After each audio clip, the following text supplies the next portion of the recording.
Good morning, grade 6 pupils. I'm glad that you're here again, watching the Valenzuela Live. I'm Sir Leslie Acuña, your science terrific teacher for today. Are you ready for another exciting topic in science? Because today, we will learn more of the safety things to do if ever an earthquake hits our area or if a volcano erupts. So what are you waiting for? Comment down your name in the name of your school. You may also type your answers and questions that are related to our topic in our comment box. And please prepare your science module, notebook, and ballpen for taking down some important ideas. For today's lesson is based on the most essential learning competencies in Science 6. Enumerate what to do before, during, and after earthquakes and volcanic eruptions. And at the end of our lesson, you should be able to enumerate what to do before, during, and after earthquake. And enumerate what to do before, during, and after volcanic eruptions. Last FB Live episodes, we have learned about the three main layers of the Earth's interior, namely the crust, the mantle, and the core.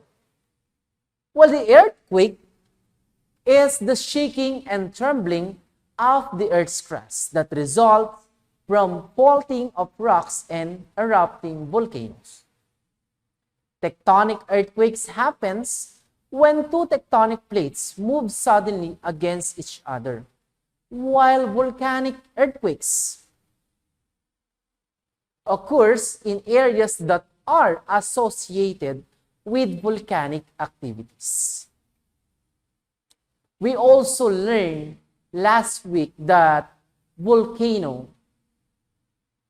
is an opening in the Earth's crust. Molten rocks, ashes, and gaseous materials are forced out through its opening. Magma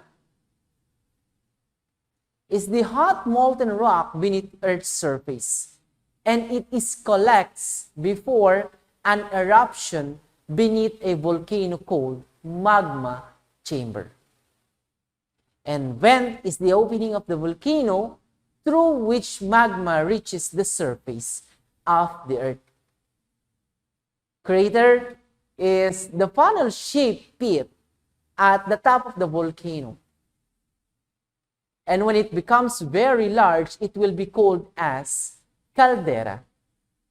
A volcanic eruption happens when lava and gas are released from a volcanic vent. An eruption can be explosive or non-explosive. It was taken before the spread of virus. Students, teachers, and everybody are preparing for the big one. It can be an earthquake or volcanic eruption. Every month, each school is conducting a simultaneously earthquake drill as they are preparing themselves in case of emergency. Earthquakes happens almost everywhere. When rocks are stretched out or bent, they store energy, and if they deform beyond their limit, they break. And the stored energy is released, and the energy release is in the form of vibrations. The vibrations in Earth's crust are called earthquakes. Strong earthquakes are destructive. They result to destruction of natural and man-made structures. They affect the lives of people and cause harm and sufferings. Landslides, fissures in the ground, liquefaction, and uplifting of landforms occur when caused death of people and destructions of their properties. The strong shaking of earth eventually leads to destruction of man-made structure such as buildings, houses, bridges, and roads. We all know that even a seismologist cannot predict exactly when and where the earthquake will occur. But we can lessen the damage of it by the following some precautionary measures before, during, and after an earthquake. So, how to prepare an earthquake and lessen damage? Number 1, develop a family earthquake plan. Prepare yourself and your home by completing the activities on the checklist. Next, know the safe spots in each room, under sturdy tables, desks, or against inside walls. Know the danger spots: windows, mirrors, hanging objects, fireplaces, and tall, unsecured furniture. Next, conduct practice drills. Physically, place yourself in a safe locations. Keep a list of emergency phone numbers. And how to stay safe during an earthquake. If indoors, stay there and take cover under the table, a desk, or sturdy furniture. Lie, kneel, or sit near a structural sound interior wall or corner away from windows, glass, and walls. Protect your body and head from falling or flying objects. Remain where you are until shaking stops. Think out your plan of action first and then move. No exit routes if in a commercial building. Take cover and do not move until the shaking stops. If outside, get into an open area away from trees, buildings, walls, and power lines. How about after an earthquake? First, we should check for injuries. Check building for crack and damages. Turn on the radio and listen for emergency broadcast announcements, news reports, and instructions. Cooperate with public safety officials. Be prepared for aftershocks. Plan for evacuation in case events make this necessary. Leave written messages for other family members or searches. Are you still with me? Like earthquakes, volcanic eruptions cause changes on Earth's surface. When a volcano erupts, it can cause formation of landforms. Due to strong tremors, fissures on the ground that surrounds the volcano can also be seen. Lahar may flow in huge amount that can cover a certain land area, changing residential area into a desert-like one. According to Philippine Institute of Volcanology and Seismology, or PHIVOLS, there are 53 active volcanoes in the country. If you're asking why there are so many active volcanoes, is because the Philippines belongs to the Pacific Ring of Fire, wherein a string of volcanoes run around the edge of the Pacific Ocean, which earthquakes and volcanic activities normally happens. So what if we live near an active volcano?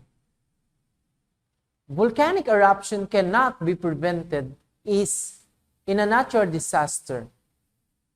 However, the damages, especially to lives of people, can be minimized with help of some precautionary measures. What to do before volcanic eruption?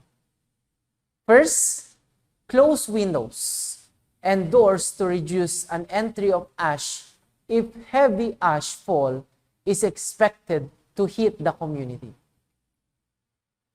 Develop evacuation plans and conduct evacuation drills. Avoid low places or areas vulnerable to avalanche, rock falls, lava flows, and mud flows. Store as much food, water, light sources, and batteries that are extremely useful in case of emergency. Prepare masks to cover nose and mouth for the ash falls of the volcano. What to do during volcanic eruptions? Number 1, do not panic.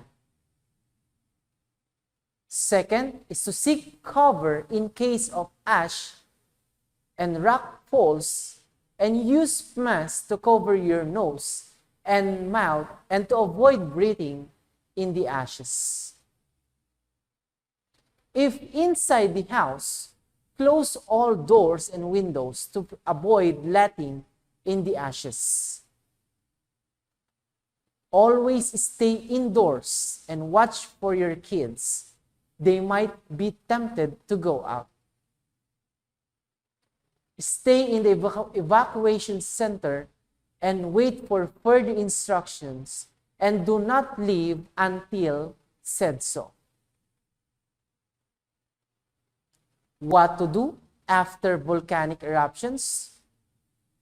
First, go back to your house, but leave your kids with someone who can take care of them while you check your house. When in your house, clean everything and check if there's damage incurred. Use masks when cleaning. Clear canals and pathways of ash and other debris. Wait for further announcement related to volcanic activities. Stop the heart reaction if you clearly understand about the precautionary measures before, during, and after an earthquake and volcanic eruption. And now, let's try this activity. Choose the letter of the correct answer. Comment down the letter of the answer. Are you ready? Let's start. For question number 1. Stay away from heavy and hanging objects like cabinets and ceiling fans. A, before an earthquake. B, during an earthquake. Or C, after an earthquake. 5 seconds. Comment down your answer.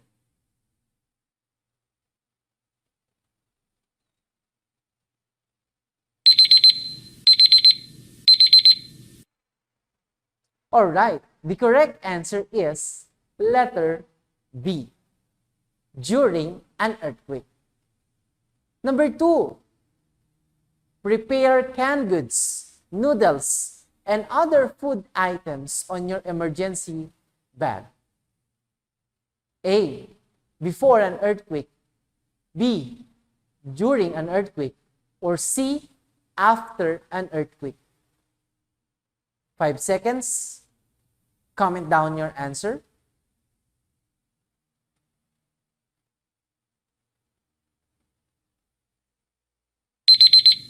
All right. Good job. The answer is letter A, before an earthquake. Next, your family is going to evacuate. You are told to bring only a few things. Which of these will you bring? A, toys and books. B, chairs, tables, and closets. C, food, water, and clothes. Or D, candies, rugs, and matches. 5 seconds. Comment down your answer.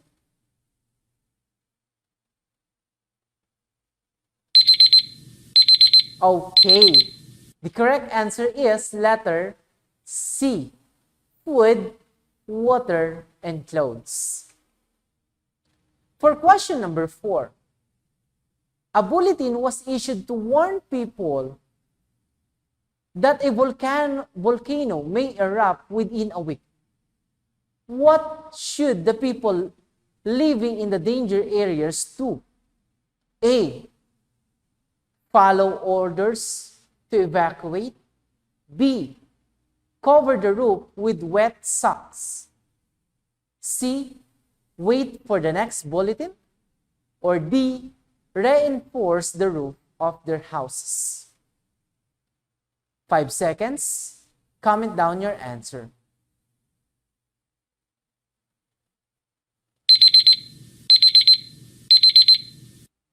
The correct answer is letter A, follow orders to evacuate.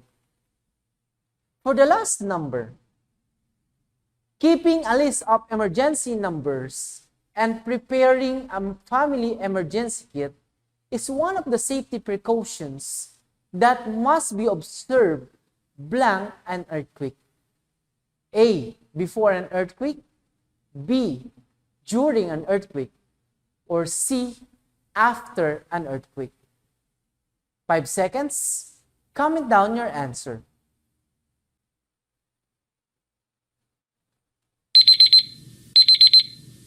Letter A is the right answer, before an earthquake. Very good, grade 6 learners. I know that you really understand our lesson for today about what to do before, during, and after an earthquakes and volcanic eruptions. For our hashtag Ask Your Science Teacher time, you can ask me some questions about our topic. I will do my best to answer them. So you may now start typing your questions in our comment box.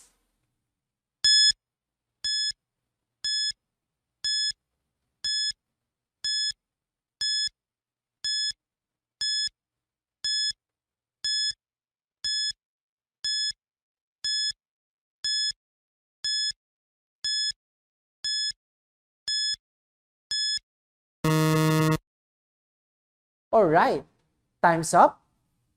We have here one question from our viewer. Sir, where is the safest places in the house during an earthquake? The safest place under the strong table or desk. If no sturdy object is available, get next to an interior wall with no windows. Finally, hold on to your shelter if you have one. Don't forget to duck, cover, and hold. Next question. Sir, why is it important to have an earthquake drill? All earthquake preparedness measures, earthquake drills are the most important. Their purpose is to help students and staff learn how to react immediately and appropriately. Building evacuation following an earthquake is imperative due to potential danger of fires or explosions. Thank you for participating, learners. Don't forget to attend your follow-up discussion tomorrow. But before we end our discussion, let us sum up the important points in our lesson and remember the following. Take these steps to prepare for, survive, and recover from an earthquake. Number 1, make a plan. Gathering your family will be the top of your list. Number 2, secure your home. Make sure your house is as shake-proof as possible by retrofitting weak spots, strapping down heavy furniture, and securing loose objects. Number 3, get a kit. Store supplies to get your family through at least first 3 days after a quake or volcanic eruptions. Number 4, dock or drop, cover, and hold on. When a quake starts, drop down where you are and cover your head. If you're near heavier furniture, take cover underneath and hold on tight. Number 5, check for hazards. Check for injuries and for damage to home electrical wire, gas lines, walls, floors, and water pipes. Number 6, stay connected. Surviving a quake or volcanic eruption is a community effort. And for our homework, answer the assessment in your 4th quarter module in science on page 12 and 15. Again, answer the assessment in your 4th quarter module in science on page 15 and 12. Once again, I'm Sir Leslie, leaving you with a quote. By failing to prepare, you are preparing to fail. By Benjamin Franklin. Thank you for listening and see you again next week for another Science Terrific episode here in Valenzuela FB Live.